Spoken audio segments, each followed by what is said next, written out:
La maestría en Ciencia Política y Relaciones Internacionales tiene dos especializaciones. La primera en Relaciones Internacionales, en la cual analizamos las relaciones que existen entre estados y actores en el ámbito internacional, y la segunda en Política Comparada, en la cual trabajamos los temas como funcionamiento del Estado, movimientos sociales, comportamiento electoral, participación política.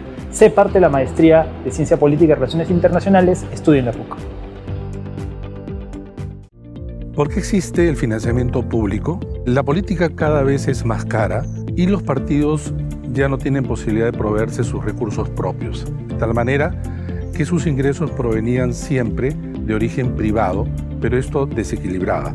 Algunos partidos recibían más y otros partidos recibían menos, de tal manera que el Estado empieza a contribuir para evitar este desequilibrio. Es así que de lo que se trataba también era de que los partidos no sean vulnerables a aquellos que entregaban dinero privado y caer en manos de corporaciones o del dinero mal habido.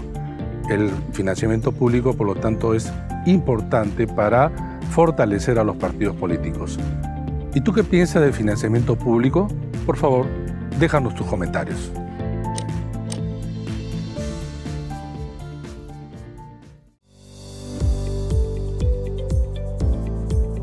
Hola, mi nombre es Eric Iriarteón, soy magíster en Ciencia Política de la Universidad Católica del Perú. Mi tesis la hice sobre acceso a la información pública y entornos digitales, sobre todo porque ya venía trabajando mucha investigación de campo en materias de sociedad de la información y regulación de Internet. Sin embargo, cuando haces todos estos trabajos, si no tienes un sustento teórico, lo único que haces es reflejar la práctica constante. Es importante poder tener información y esto es parte de lo que nos proporciona la maestría en Ciencia Política. Enfrentarnos y darnos sustento, conocimientos que nos permiten no solamente preparar mejores informes, sino poder preparar, por ejemplo, investigaciones sobre quehacer social o sobre realidad nacional. También nos permiten tener instrumentos necesarios para enfrentar los fenómenos políticos que ocurren en nuestro país. Y algo que es sumamente importante es la capacidad que podemos tener de intercambiar con otras personas y crear toda una red de contactos que nos servirá para el futuro. El conocimiento y las herramientas que nos proporciona la maestría en Ciencia Política no solamente nos sirven para el trabajo que podemos hacer diario en nuestras diversas organizaciones, también nos sirve para analizar diversos fenómenos de la sociedad. No hay aspecto de la sociedad que no pueda ser entendible desde los conocimientos que nos proporciona la maestría de Ciencia Política. ¿En qué consiste la política comparada o en qué consiste el análisis político comparado? Para responder esta pregunta podemos usar dos estrategias. Una estrategia pone el énfasis en la necesidad, en la importancia de comprender qué es lo que sucede en casos particulares, pueden ser países, ciudades, regiones, estados. Y la otra manera de entenderlo es poner el énfasis más bien en los procesos o fenómenos que ocurren a nivel global en varios países en diferentes momentos del tiempo. Si quisiéramos entender qué está pasando con los partidos políticos en el Perú, ¿qué otros países podrían ser interesantes de tener en cuenta para comprender cuál es la situación actual de estas organizaciones en nuestro país? Por otro lado, si quisiéramos entender qué está pasando con la democracia en el mundo, ¿qué países y qué regiones deberíamos incorporar en nuestro análisis para tener una mejor idea de lo que está pasando con los regímenes democráticos en la actualidad? Los estoy leyendo. Buenas noches con todos y todas. Les saluda Marco Urquía. Yo soy miembro del equipo de Marketing y Comunicaciones de la Escuela de Gobierno y Políticas Públicas de la PUC. Antes que nada, quisiera agradecerles su asistencia a este espacio de análisis político que estamos realizando en el marco de la admisión de la maestría en Ciencia Política y Relaciones Internacionales del año 2022, donde nuestro docente, Fernando Tuesta Soldevilla, analizará cuál es el panorama de las elecciones regionales y municipales del presente año, que se llevarán a cabo en octubre. Así que, bueno, para presentar al profesor, Fernando es doctor en Ciencias Sociales y licenciado en Sociología por la PUC. Él es profesor principal en la universidad, en la maestría de Ciencia Política y Relaciones Internacionales, así como en la especialidad de Ciencia Política en pregrado. Ha enseñado en la Academia Diplomática, ha enseñado en la Universidad del Pacífico, la Universidad de Lima, la Universidad Nacional Mayor de San Marcos, y asimismo, entre su experiencia en la gestión pública, ha sido jefe de la Oficina Nacional de Procesos Electorales, la OMPE, entre el año 2000 y 2004, ha sido director del Instituto de Opinión Pública de la PUC, y recientemente presidió la Comisión de Alto Nivel para la reforma política. Antes de iniciar con este evento, quisiera comentarles que quienes deseen realizar alguna consulta al ponente lo podrán realizar a través del chat de la plataforma Zoom, las cuales serán posteriormente respondidas al finalizar su exposición. Así que, nada, muchas gracias, profesor, por su presencia. Adelante. Gracias a ti, Marco, y a los organizadores de este evento. Muy buenas tardes para quienes están conectados e interesados en esta primera presentación de lo que va del año. Como ha señalado Marco, ustedes pueden ir haciendo sus preguntas a través del chat para al final de la presentación poder intentar responder sus cuestionamientos. Bien, yo quiero compartir pantalla.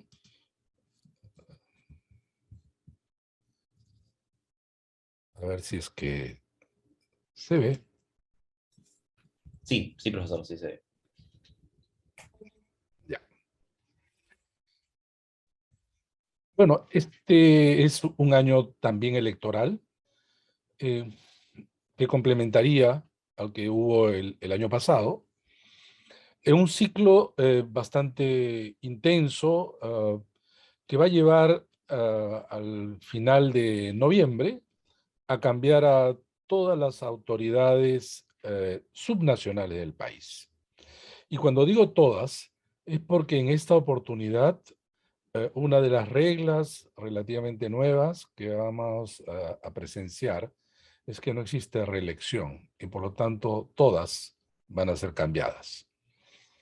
En la maestría, particularmente llevo los cursos de instituciones políticas comparadas, forma de gobierno, así como los cursos de representación, y tocamos temas como este. A ver, el análisis que normalmente nosotros encontramos en la política comparada, de manera más frecuente, es aquel que tiene que ver con el análisis nacional. El análisis también, en el caso de la representación nacional. Sin embargo, ya en los últimos tiempos, se está desarrollando análisis mucho más cercanos, análisis mucho más especializados en lo que es política subnacional. Y la política subnacional tiene entre uno de sus eventos las elecciones. Particularmente en nuestro país, nosotros tenemos elecciones para elegir de manera, a través del voto, de manera directa a nuestros representantes desde 1963. Vale decir, estamos hablando de un proceso de medio siglo, que sería la cuarta parte de nuestra historia republicana nada más. Antes las autoridades subnacionales, más precisamente los alcaldes, eran designados por los gobiernos, Es a partir del primer gobierno de Fernando Belaúnde Terry que se eligen los alcaldes. En el año 1963, el primer gobierno, repito, de Fernando Belaúnde Terry. A partir de ese momento, un ratito. A partir de ese momento, los distritos y las provincias en nuestro país tenían representantes elegidos. Así elegimos en 1963 por primera vez y en 1966 por segunda vez en el primer gobierno de Belaúnde. No tuvimos elecciones posteriormente porque en 1968 hubo el golpe de Estado. El golpe de Estado del gobierno militar canceló las elecciones que se iban a realizar en realidad en 1969.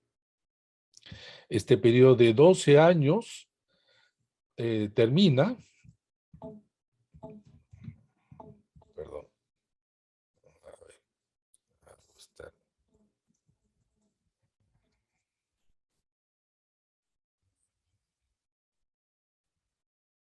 esta.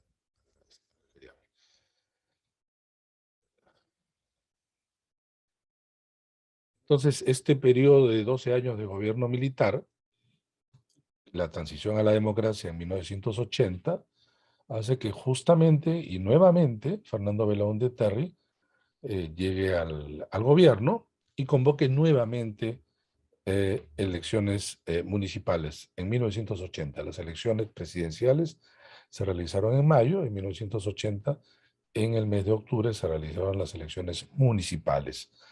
A partir de ese momento, de manera ya ininterrumpida hasta el 2018, se han realizado elecciones municipales cada 3 años. Se realizaron en el 80, 83, 86, 89. Y como ustedes verán, en realidad, por un periodo de ¿cuánto? De 3 años. Ese era el mandato anterior, de 3 años. En el año 92 se iban a realizar elecciones en el mes de octubre, pero hubo un intento de golpe de Estado contra el gobierno de Fujimori, encabezado por el general Salinas Sedó, y las elecciones se postergaron hasta el mes de enero del año 93, por eso ya aparece en la línea de tiempo, el año 93, pero siguieron con periodo de 3 años hasta el 98. En el 98 se amplía el mandato de los alcaldes por 4 años. Pasaron de 3 a 4 años. Por eso es que los alcaldes elegidos en el 98 van a ser elegidos en el año 2002, 4 años después. Pero en el año 2002, a mérito de un cambio en la Constitución y las normas, se realizan elecciones regionales para elegir justamente autoridades regionales, vale decir, en aquel momento así denominados presidente y vicepresidente regional y consejeros regionales.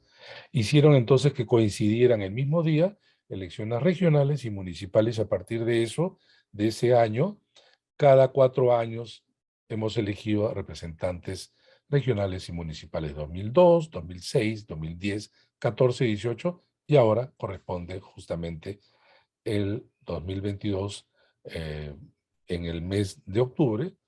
El 2 de octubre vamos a tener elecciones regionales y municipales.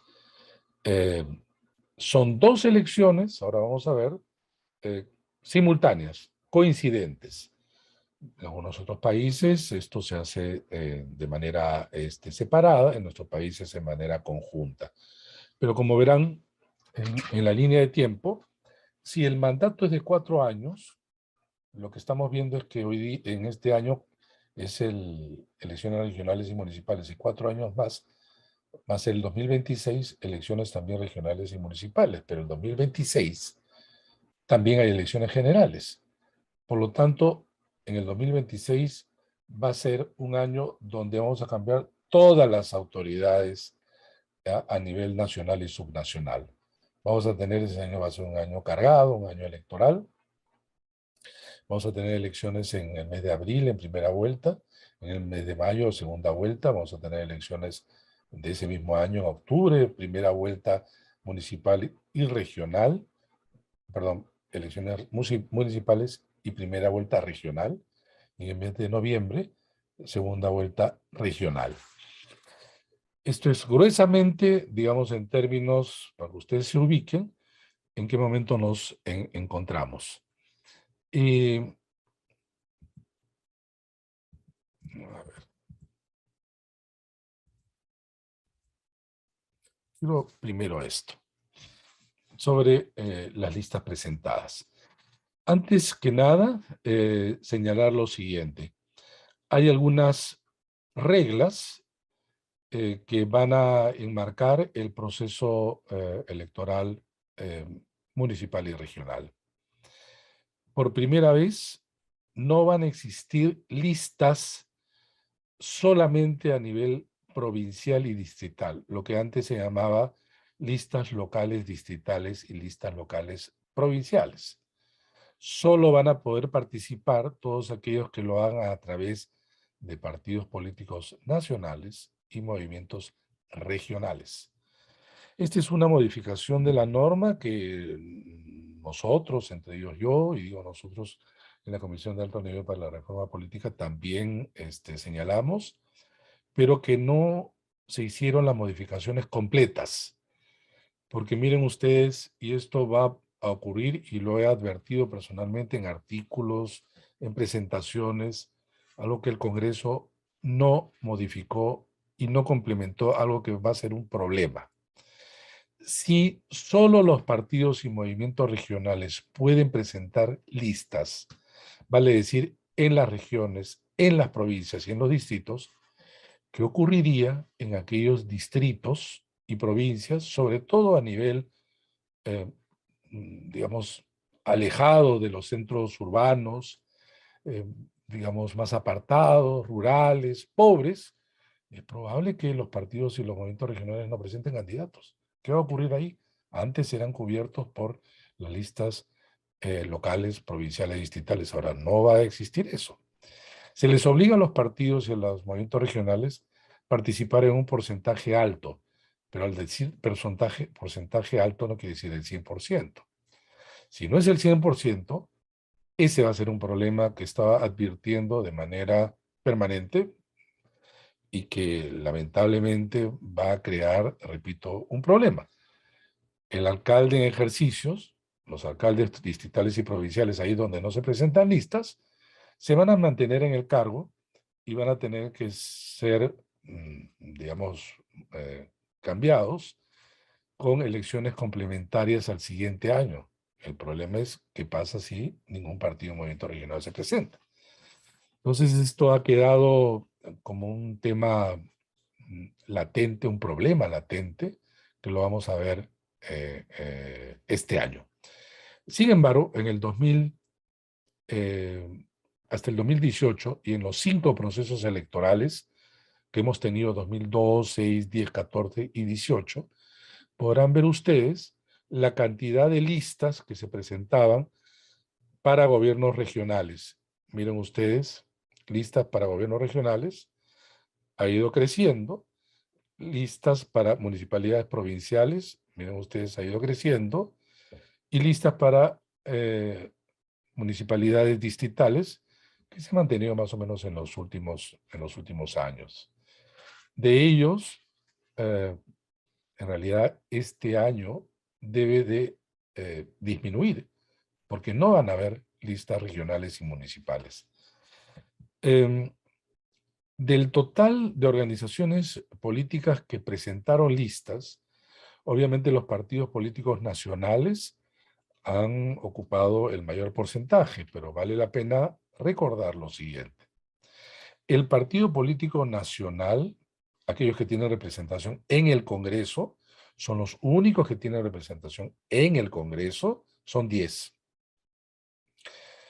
Solo estos 10 que tienen inscripción, que son 9 que tienen representación en el gobierno, en el Congreso, perdón, y un solo partido ha sido hasta ahora inscrito, el Frente Esperanza de Fernando Olivera. Son los únicos 10 que pueden presentar listas para elegir representantes en los gobiernos regionales o en las regiones, en las provincias y en los distritos. Los movimientos regionales pueden presentar listas en su región, en su provincia y en sus distritos. Ya no hay entonces, repito, reitero, listas a nivel provincial y distrital. Estas, si bien es cierto, han ido disminuyendo en los últimos tiempos. Miren ustedes, representaban 21-20, es decir, 14,0.28, ¿no? Del total. Pero es probable que estos sean los lugares en donde los partidos y los movimientos regionales no presenten.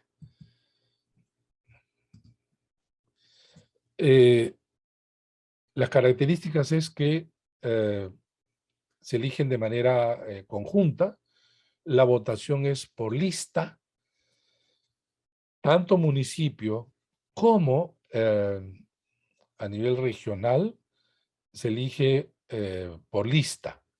En el caso, por ejemplo, de las municipalidades y Lima Metropolitana, donde estamos los que estamos, probablemente la mayoría de los que están conectados acá, eh, nosotros en Lima solo votamos por el alcalde provincial y el alcalde de nuestro distrito, o también concejales, por cierto, pero no votamos por un gobierno regional. Lima Metropolitana, que es la provincia de Lima, tiene un estatus especial y por lo tanto no tiene gobierno regional. Sí lo tienen las otras provincias del departamento de Lima, que suele decirse, digamos, así ha asumido el nombre, como Lima Provincias, ¿no? Pues bien, en los municipios se elige por lista, no existe voto preferencial. Además, lo siguiente, la lista es encabezada por quien gana, se convierte en el alcalde, y el segundo en la lista es el teniente alcalde. La lista que gana, por cualquiera sea el porcentaje, 30%, 20%, 40% o 60%, se le entrega la mitad de los escaños. La mitad de los escaños del Consejo Municipal más un escaño. Más un escaño. Por ejemplo, tenemos en Lima 40 escaños, incluido el alcalde. Entonces, si uno separa al alcalde, uno tiene 39. La mitad, obviamente, de 39, estamos hablando de 19.5. Se redondea, es 20, más 1, 21. Más el partido que gana, entonces se le entregan del Consejo Municipal de Lima 21, más el alcalde 22. Tiene mayoría absoluta. Siempre. Siempre y en todos los distritos. El resto de los otros 18, según la cifra repartidora, se reparten en los partidos, por cierto, que han participado. Y ahí generalmente se construye la oposición. Entonces, a nivel subnacional, el alcalde siempre tiene mayoría absoluta, repito, y se vota por listas, se vota por partidos. Para quienes creen, por ejemplo, que el voto preferencial no solamente es bueno, sino que se da en todas partes, no es cierto. La mejor demostración, repito, es que a nivel municipal uno vota por partidos, por partidos. Claro, se personaliza mucho en la cabeza de la lista que va a hacer pasar, si gana, como el alcalde. Para este 2022 vamos a elegir 25 gobernadores, 25 vicegobernadores y 274 consejeros regionales en todo el país. A su vez, a nivel provincial, 196 alcaldes y 1.756 regidores. Y a nivel distrital, 1.676 alcaldes y 8.924 regidores. Esto suma más de 12.000 cargos. 12.000 cargos. Si en promedio se presentan 10 listas, estamos hablando entonces de más de 100.000 candidatos. Más de 100.000 candidatos. ¿Un partido político en el Perú va a poder cubrir esta cantidad? No. No. Los partidos frágiles como los conocemos, en realidad son coberturas, son espacios que viabilizan candidaturas. Los partidos deben estar muy preocupados ahora de conseguir personas que vayan a candidatear en sus listas. Ciertamente los partidos que conocemos son tan débiles que van a privilegiar entonces presentarse en determinados lugares donde ellos consideran que pueden ganar o tener alguna posibilidad.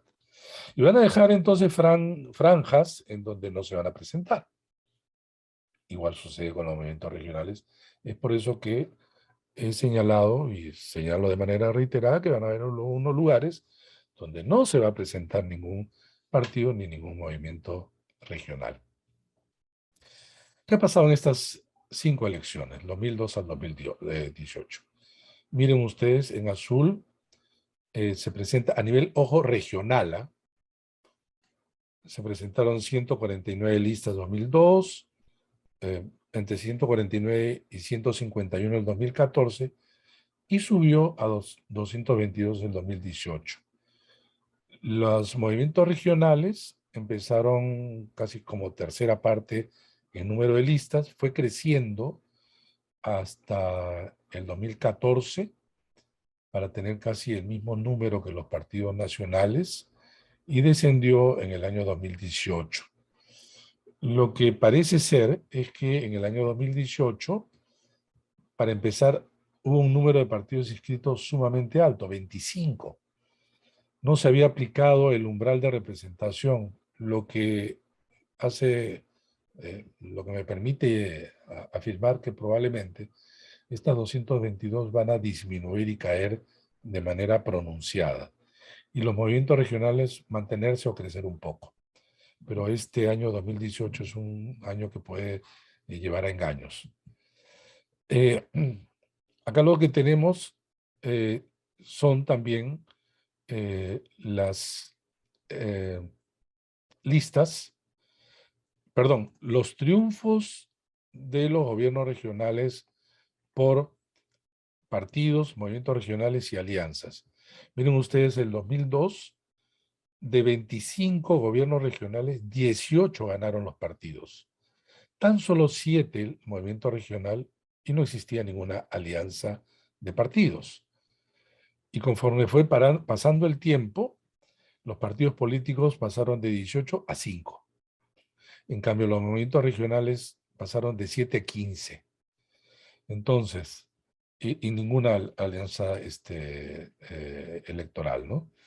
Lo que tenemos entonces en adelante son, en realidad, se ha invertido acá el triunfo de los movimientos regionales que superan en casi 4 veces a los partidos políticos. ¿Cómo están distribuidos según, digamos, los partidos que han tenido representación hasta en el año 2018? Miren ustedes, el Partido Aprista logró 12 de 25 gobiernos regionales, ganó en 22, pero luego solo el 2 el 2006, el 2010 1 y luego ya no ganó ninguno. Alianza para el Progreso es el partido que ha logrado más gobiernos regionales. Ha tenido el 2010 2, el 2014 2, el 18 4. Pero el decir más no quiere decir que estamos delante de una fuerza regional muy fuerte, porque 4 de 25 en realidad representa menos de la quinta parte. Pero entre partidos es el que más tiene. De la misma manera, tenemos Acción Popular, que logró 3 triunfos en el año 2018. Pero luego de manera puntual, ¿no? Por ejemplo, Somos Perú aparece como un solo triunfo. Acción Popular, de los 3 que gana, uno es Lima, con Jorge Muñoz, y que probablemente le es difícil renovar como partido. Podemos tiene un solo triunfo, Restauración Nacional 1, ¿no? Y estamos pues delante de la presencia, mejor dicho, de partidos poco representativos y de menor incidencia a nivel regional. ¿Cómo es el perfil del candidato promedio del 2018? En su gran mayoría, hombres. Cuenta con estudios secundarios concluidos, tiene alrededor de 39 años, pertenece a un partido político y sin experiencia en cargos de elección popular. Repito, este es el promedio del candidato. Pero ya elegidos, la cosa varía ligeramente. Sigue siendo mayoritariamente hombres, cuenta con estudios secundarios concluidos, lo cual, imaginarán ustedes, es un promedio bajo, ¿no? Estamos hablando de secundario concluido. No, de educación superior. Sube un poquito el promedio, ya los elegidos tienen 42 años, pero sin experiencia en cargo de elección popular, y la gran mayoría pertenece a un movimiento regional. A un movimiento regional. O sea, la mayoría son candidatos de partidos, pero ganan movimientos regionales. Eso es lo que hemos estado precisando anteriormente, ¿no? Y la relación hombre-mujeres es como ahí aprecia. De los candidatos que aparecen allí, la gran mayoría son hombres, tanto en partidos como en movimientos regionales. Esto, sin embargo, va a cambiar. Y va a cambiar porque, al igual que el Parlamento peruano, lo que tenemos ahora es la aplicación de la paridad y alternancia. Y esto se va a ver mucho más claro en los municipios, porque allí existe lista cerrada y no existe voto preferencial. Por lo tanto, los partidos van a tener que presentar listas en donde se encabeza un hombre, quien le sigue es una mujer y así sucesivamente. Entonces, si un partido el que logra conquistar Lima, de los 22 escaños de los 40 que le toca, 11 serán mujeres y 11 hombres. Y entonces estos desniveles que vemos en este cuadro va a cambiar. Ahora hay un punto interesante y no menos complicado, porque una cosa es presentar listas de alternancia, de paridad de alternancia, en una lista cerrada. Pero se tiene una interpretación que, por lo menos a nivel regional, va a existir no solo lo que se llama una paridad vertical, sino una paridad horizontal. Vale decir que un partido, si presenta 20 listas, 10 tienen que ser encabezadas por hombres y 10 encabezadas por mujeres. Digo, esto no es fácil porque todos tienen que pasar por elecciones internas. Y pasamos al tema de Lima. Lima, a diferencia de otras alcaldías, de otras provincias, distritos, es la plaza política y donde se centra más el debate efectivamente político. Este es un cuadro resumen de los candidatos, perdón, de los alcaldes electos, sus organizaciones políticas, el porcentaje que lograron y la diferencia con el segundo. Y ahí lo que podemos apreciar es varias reelecciones de Luis Bedoya Reyes, de Ricardo Belmont, de Alberto Andrade, de Luis Castañeda, ahora hace poco fallecido, que ha sido el alcalde que más tiempo ha estado en el sillón municipal. En realidad ha estado, como ustedes ven ahí, 12 años. Otros han estado 6, cuando había solamente el periodo de 3 años, y algunos otros 8, cuando ya se había extendido, en el caso de Ricardo Belmo, en el anterior de Luis Bedoya, repito. Entonces, digamos, era un periodo suficientemente amplio como para poder plasmar en este periodo lo que se ofreció y, digamos, sus proyectos más caros. En cambio, ahora no hay reelección. Y por lo tanto, el periodo es de 4 años, para muchos escaso. El primer año es un año que casi no cuenta, que tiene un presupuesto construido de la gestión anterior. Los proyectos demoran en madurar, y entonces ya se está concluyendo el mandato y no hay reelección. Lo cual es un problema, porque, por ejemplo, y yo personalmente y en la comisión manejamos esto, salvo el presidente de la República, todos los cargos de elección en el Perú debieran de tener la posibilidad de reelección.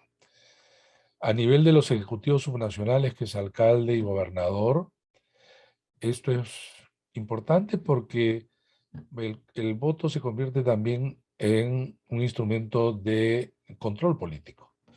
Vale decir, si un alcalde, y ustedes lo probarán igual que todos, si uno tiene un alcalde que ha hecho bien su gestión y se vuelve a presentar, uno lo puede premiar con el voto para la reelección. o también lo puede castigar. Si es que se va a la reelección y uno votó por él, ya le retira el voto, ¿no? Lo castiga. Premio y castigo es una posibilidad. Ahora no. Ahora los alcaldes no tienen incentivos para reelegirse.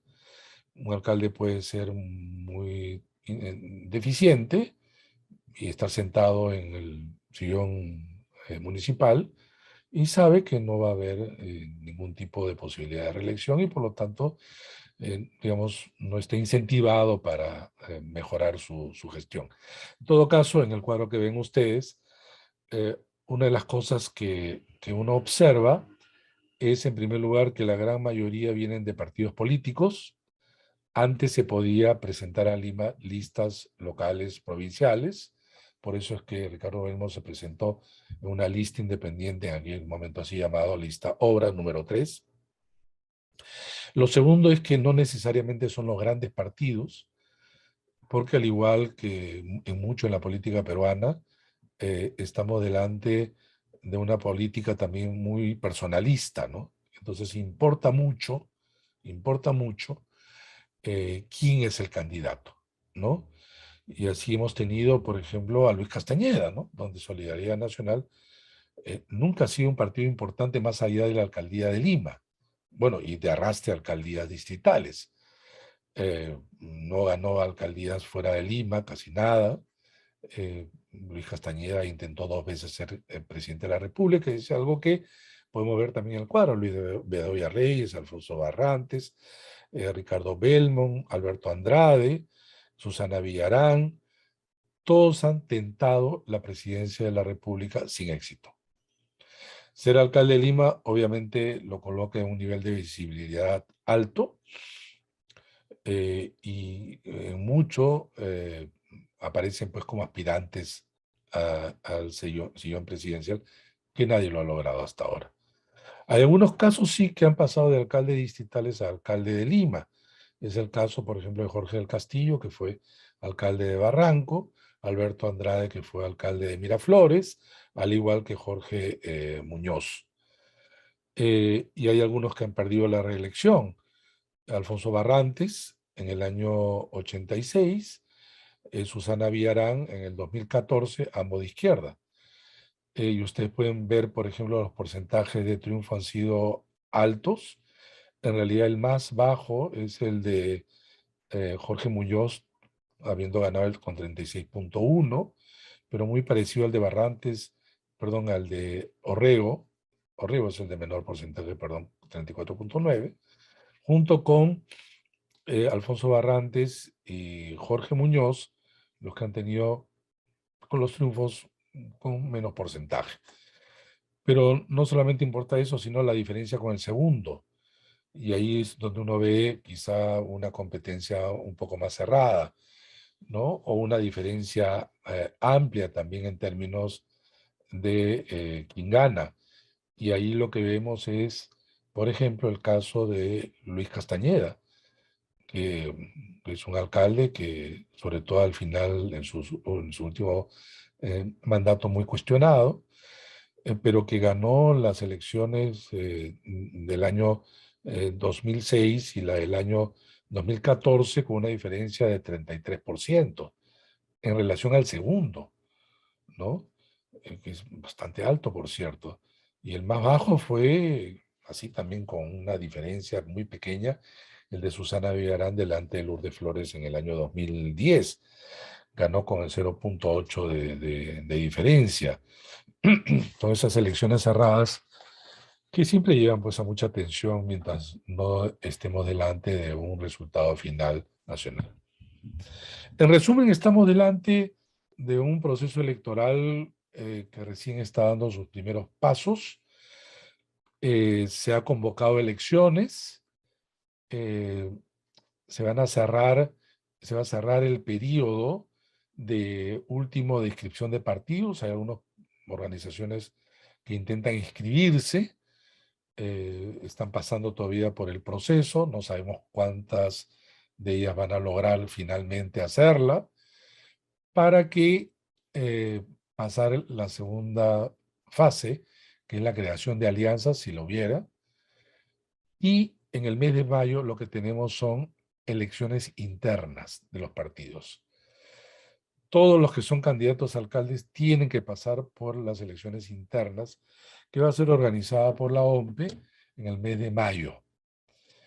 En realidad, estas elecciones internas, así llamadas, se realizan en vista de que han sido suspendidas en segunda oportunidad las elecciones primarias.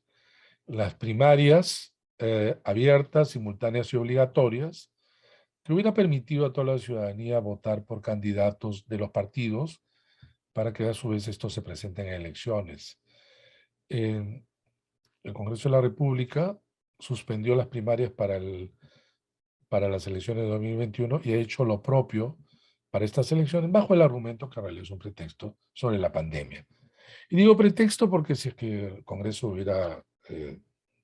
hubiera motivado realmente su preocupación por la pandemia, no se hubieran realizado elecciones generales en abril ni en el mes de junio del año pasado. Esto se ha postergado hasta el 2026. Y en realidad podría en su momento el Congreso volver a intervenir para modificar y quizá dejar sin efecto las primarias en general. Y esto es preocupante porque las elecciones internas de los partidos que se realizaron para elegir sus candidatos presidenciales y el Parlamento, si bien es cierto, no hubo ningún cuestionamiento y en general estuvieron organizadas por la OMPE, el tema es que los partidos presentaban listas únicas, presentaban únicos candidatos, no había competencia y de los formatos distintos escogían la elección por delegados. Vale decir que se elegían delegados en sus respectivas circunscripciones y luego venían en Lima, en una asamblea, una convención, elegían a todos los candidatos. Bueno, esto lo que lleva es un control mucho más cercano, un control en algunos casos absoluto del dueño, caudillo, jefe del partido. Y por otro lado, hay un desincentivo de la participación de todos los del universo de militantes que se supone, según los partidos, tenían inscritos, que eran más de 1,5 millones, tan solo fue a votar 4,8%, digamos 5%, nada más que eso, 5%. Yo creo que en estas elecciones del mes de mayo, en las internas, podrá crecer ligeramente, pero va a ser un porcentaje menor. Las elecciones internas realizadas por los partidos, ahora ya en mejores condiciones porque es organizada por la OMPE, pueden ser bien hechas, pero el grado de participación es bajo porque el incentivo es pues menor. Esta es la primera parte, después en otro momento ya vamos a hacer análisis cuando evidentemente los partidos estén inscritos, las candidaturas también, pero este es lo que tenemos hasta ahora. Entonces, política subnacional en donde los partidos nacionales tan solo representan una cuarta parte, las 3/4 partes está cubierto por los movimientos regionales, que a su vez en realidad replican a nivel regional todos los males de los partidos nacionales. Muchos de ellos son solamente estructuras informales, vaciados de participación real, pero que finalmente a través de ellos se llega a las elecciones. Pero además, y acá viene lo irónico de todo esto, es que los movimientos regionales no son regionales. En realidad son movimientos departamentales, porque se fundan, se crean y solo tienen vida en un departamento. Solo que por también un tema de un mal uso del término, se les está llamando regiones a los departamentos cuando las regiones no existen en el Perú. Y no existe porque el término región está concebido como la unión, fusión de dos o más departamentos, cosa que nunca se ha realizado en el Perú, ¿no? En todo caso, lo que quiero advertir es que estamos hablando entonces de un archipiélago de la representación subnacional, en donde los partidos nacionales al no ganar no lo integran en términos mayores, que es lo que debe tener un país. Un partido nacional con raíces subnacionales. Acá tenemos partidos nacionales que no logran justamente representar a las regiones, y es ahí donde pululan, donde se crean, donde se multiplican los movimientos regionales. Bueno, yo quiero terminar aquí, dispuesto a responder algunas preguntas, dejar de compartir para acceder a las suyas.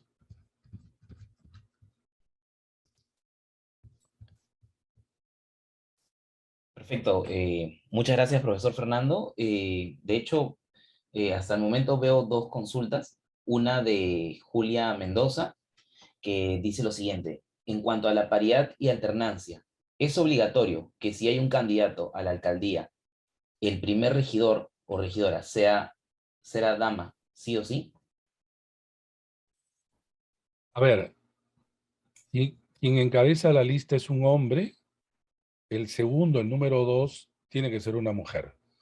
Pero el número 2 es teniente alcalde, el que haría las veces de teniente alcalde. Y es efectivamente la respuesta afirmativa, sí o sí, sí o sí. Perfecto. Muchas gracias, Julia, por tu pregunta, y gracias, profesor, por responderla. De ahí tenemos otra pregunta de Bruno Mancilla, que dice, ¿por qué los movimientos regionales tienen más acogida que los partidos políticos? ¿Y qué requisitos tiene que tener un movimiento regional para inscribirse y participar en el proceso electoral? ¿Por qué tiene más acogida? Porque se forma en la región, son personas que además critican a los partidos nacionales. En regiones, los partidos nacionales son vistos más como partidos limeños, alejados, porque forman parte de la política nacional, y que sienten que para una elección llegan a la región, en cambio los otros están en la región. Lo sienten más cercano a la gente, probablemente son más conocidos en ellas. Hay una tesis que yo asesoré ahí justamente de la maestría de Carol Rodríguez, que hizo un estudio muy interesante de los movimientos regionales en Lima Provincias, y lo que advertía ella ya hace algunos años, y probablemente esto no ha cambiado mucho, es que, por ejemplo, el partido político iba a las provincias y se contactaba con determinados líderes locales y le decía, bueno, queremos que tú participes en nuestro partido, en estas elecciones, pero nuestro secretario general o delegado del partido va a tener el número 1, tú estarás en el número 2, y además tienes que apoyar al partido económicamente. En cambio, ¿qué hacía el movimiento regional? Le decía, tú y los tuyos organicen las listas a nivel local, lo único que te pido es que te pongan nuestra camiseta y nada más. Las exigencias eran menores. ¿Qué ganaba el movimiento regional? En que lo que tenía era sus camisetas, su nombre, su logo distribuido a nivel de toda la región. Y entonces criticaban a los partidos nacionales, son más conocedores de la política regional. Los movimientos regionales, para inscribirse, tienen que cumplir determinados requisitos. Uno de ellos es tener comités en por lo menos la mitad de las provincias de la región. Digo militantes, adherentes, perdón, miembros. No existen ya la recolección de firmas. O sea, quiere decir que estas personas tienen derechos y deberes en estas organizaciones, como ahora se exige a los partidos. Tienen además que presentar candidaturas a nivel provincial y distrital en porcentajes de 4/5 partes. Están obligados a hacerlo. Y cumplir con otros, por ejemplo, entregar estatutos, representantes, etc. Y esto lo están llevando adelante algunos, no muchos. Tenemos más o menos unos alrededor de 170 movimientos regionales a nivel nacional, distribuidos, por cierto, en 25 regiones, ¿no? Perfecto. Finalmente, la tercera pregunta sería, si existen circunscripciones electorales que no logren elegir autoridades, ¿no sería adecuado replantearse su existencia? La existencia de circunscripciones, no entiendo.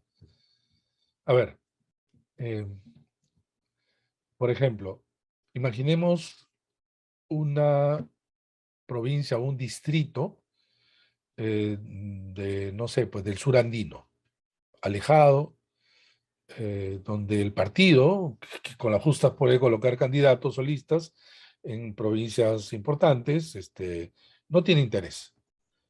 Igual puede ser el movimiento regional, ¿no? Como se les exige un porcentaje, pero justo ese porcentaje está en estos distritos, digamos, de menor interés. El alcalde actualmente lo que haría es mantenerse en el cargo, se mantiene en el cargo. Entonces, al no haber candidatos, al final de este año, se convoca elecciones complementarias el año 2023. De repente se presentan candidatos, pero podría ocurrir que no se presente.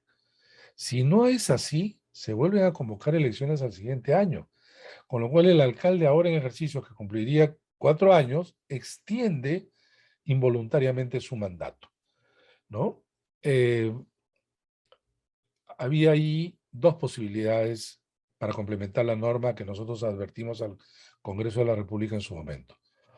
O obligas a los partidos a presentarse en todas las provincias y distritos, y el movimiento regional en todas las provincias y distritos de su región, o permite la existencia de listas locales, provinciales y distritales como antes. Una de dos, pero que nos quedamos es en el medio camino. Y puede ocurrir estos vacíos. Ahora, si no hay representantes, tú no puedes aparecer el distrito como una unidad político-administrativa. No lo puedes eliminar. ¿Bajo qué argumento? Además, es una creación por ley. Los distritos y además porque tienen pues ya eh, sus propias instituciones, su propia unidad, y en fin, cuántos otros elementos que configuran la existencia de provincias y distritos.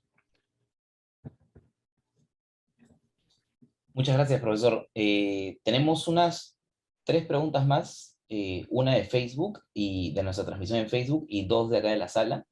Eh, Disculpen, 3 de la sala ahora. A ver, vamos en orden. Pregunta 4. ¿Cuánto ayudan los movimientos regionales al sistema de partidos? A ver, eh, es importante que existan movimientos regionales, pero lo que personalmente siempre he insistido es que no puede haber un movimiento regional mirándose el ombligo. La región era pensada como una instancia territorial mucho más amplia del departamento. No hemos visto en el Perú la existencia, por ejemplo, de un partido del sur andino, ¿no? Que cubra, qué sé yo, Cusco, Puno, Ayacucho, Apurímac, Huancavelica, ¿no? El sur andino. El partido del centro peruano, o el partido del oriente peruano. No, son partidos de Amazonas, el partido del movimiento regional, mejor dicho, de Moquegua, y así sucesivamente. ¿Esto mejora el sistema de partidos? En la medida en que los partidos no pueden todo, y si lo hacen los movimientos regionales, sí, pero en calidad no, en calidad no. Son instancias muy precarias también. ¿Cuántos partidos políticos, cuántos movimientos regionales conocen ustedes de relevancia? Ahora que no hay reelección, peor todavía. Entonces son organizaciones de un periodo. Y en regiones, no solamente en Lima, pero en regiones mucho, se cambian de movimiento regional a partido, de partidos de movimiento regional, de una elección a otra. ¿Eso le da continuidad a la organización? No, eso lo único que crea es una mayor dispersión. Pero eso va más allá de los movimientos regionales. Ese es uno de los problemas del sistema de partidos peruano. Ahora, Luigi Fiestas Briones, que está en nuestra transmisión de Facebook, nos pregunta, ¿qué factores podrían ayudar a entender la desconexión de las organizaciones políticas con la realidad en el ámbito subnacional. ¿Por qué es que no le dan relevancia que deberían? Una pregunta muy amplia, en realidad, excede ya lo que estamos viendo. Y es también la gran pregunta, ¿no?, que nos hacemos e intentamos responder en general, pero que exige es el problema de la representación en el Perú. He solamente señalado acá cómo en el Perú se observa el tema, el problema de la representación al advertir que la representación nacional no lo es subnacional. En otros países, sí. Es como si ustedes tuvieran, digamos, un triángulo, ¿no?, una pirámide, donde echan pintura, ¿no?, al centro y se va esparciendo a lo largo de todos los lados. Y allí a veces quedan zonas no pintadas abajo, ¿no? Esas son cubiertas, digamos, por los movimientos locales. Eso es un país integrado. Pero ¿qué ocurre en nuestro país? Tan solo la parte de arriba es pintada y todo lo de abajo carecen de esa pintura de los partidos. Y eso está lleno de puntitos, ¿no?, de pequeños como islotes, lo que yo he llamado el archipiélago subnacional, ¿no? Cuando existe eso, estamos delante de un grave problema de representación. Y por eso repito que, por ejemplo, los partidos son considerados en provincias, en regiones, como entidades limeñas, ¿no? Y entonces, ya ahí lo que estamos también viendo es el gran problema de la sociedad peruana, no de ahora, sino advertido ya desde el siglo pasado, ¿no? El centralismo, los graves problemas de la descentralización, Lima versus las regiones, que de alguna manera también tuvo que ver con el mapa electoral de Castillo y Keiko Fujimori, por ejemplo, ¿no? Pero bueno, eso es lo que tenemos ahora.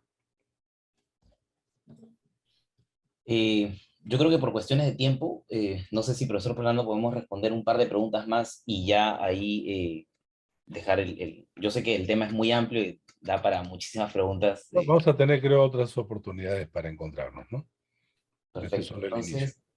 Entonces, Daniel Salas pregunta lo siguiente: si podría profundizar la explicación acerca de la posibilidad de que algunos distritos se queden sin elegir a sus autoridades. Creo que yo lo respondí de alguna manera, ¿no? A mí me preocupa esos distritos alejados de los centros urbanos, probablemente de un número de electores pequeño, rurales y pobres. Hay un porcentaje muy alto, estamos hablando de muchos distritos en el Perú, en esas condiciones, de menos de 3.000, 2.000 electores. Esos se pueden quedar sin candidatos. Ahora, repito, no se quedan sin autoridades, se quedan sin autoridades renovadas. Quien en este momento es alcalde prosigue. O sea, se convierte eso en una reelección indirecta o involuntaria, si quieren. Y eso es algo que tiene que arreglar el Congreso. Repito, quizás sea una voz solitaria, y probablemente ustedes quienes me escuchan nunca han escuchado sobre este tema, pero por eso soy solitario, advirtiendo que esto va a ser un problema en algunos sitios. Espero que sean los menos, pero no por menos dejan de ser importantes. Esto hay que arreglarlo. Perfecto. Muchas gracias, Daniel, por tu pregunta. Profesor, muchas gracias también por su exposición de hoy. Sí, sabemos Bueno, que el tema es muy amplio, ¿no? Y queda para hablar muchísimo más de esto. sí. Bueno, muy agradecido a ustedes por la organización. Bueno, quiero dejar a ustedes un espacio para que tengan información sobre la maestría en Ciencia Política y Relaciones Internacionales, del que soy parte del plantel docente, para que tengan una mejor información y puedan quizá acceder a nuestra maestría. Allí nos encontraremos. Gracias a ustedes, pues buenas noches. Buenas noches, profesor. Muchas gracias.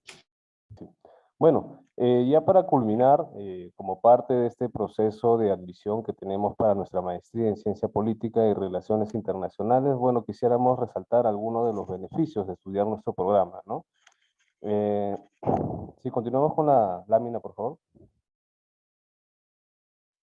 Entre ellos tenemos primero la triple certificación que le otorgamos. La primera sería el grado de magíster en Ciencia Política y Relaciones Internacionales, con mención en Relaciones Internacionales o Política Comparada.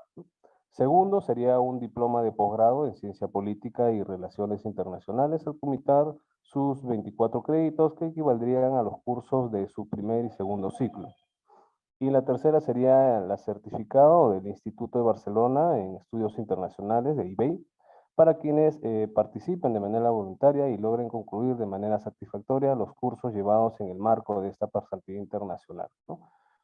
Segundo beneficio es el tema de nuestra plana docente, ya que contamos con una plana docente con amplia experiencia en el sector público y con cargos gerenciales en las principales entidades públicas, así como en la investigación académica, ¿no? Como ustedes bien ya lo han visto, nuestro docente forma parte justamente de esta maestría. Tercero es el reconocimiento internacional que hemos obtenido, ya que somos la primera universidad peruana acreditada internacionalmente en docencia en posgrado por el IAC-SINDA.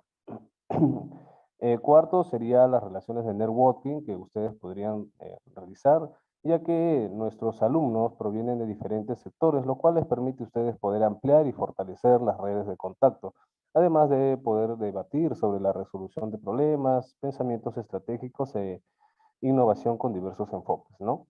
La modalidad de nuestros programas son 100% presenciales, pero por temas de coyuntura se está brindando la opción de remota, ¿no? Y para estas clases remotas se están utilizando las plataformas como Paideia PUC, Intranet PUC y el Zoom.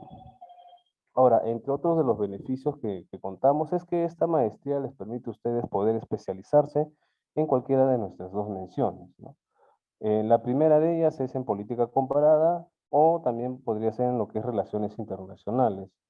Seguimos, por favor, en la lámina.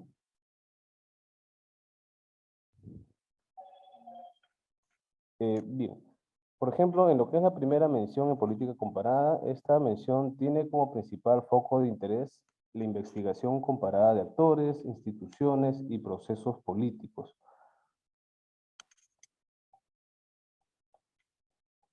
En el Perú y América Latina, ¿no? Busca que nuestros estudiantes conozcan diversos enfoques teóricos y metodológicos que les permitan analizar sus casos de interés desde una perspectiva amplia y comparada.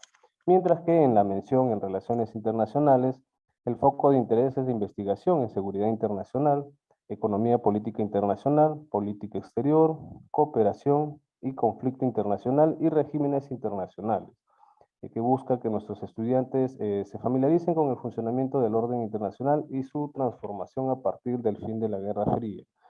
Ahora, este programa está estructurado en 48 créditos que equivaldrían a 4 semestres.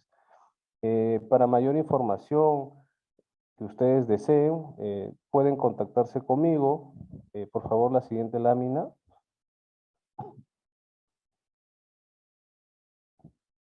Sí, pasamos a la siguiente lámina, por favor. Sí, para aquellos que deseen mayor información sobre nuestro proceso y los requisitos, pueden contactarse conmigo a los siguientes números, ¿no? O al correo que aparece en la lámina. Recuerden que nuestro proceso de admisión está cerrando ya este 3 de febrero.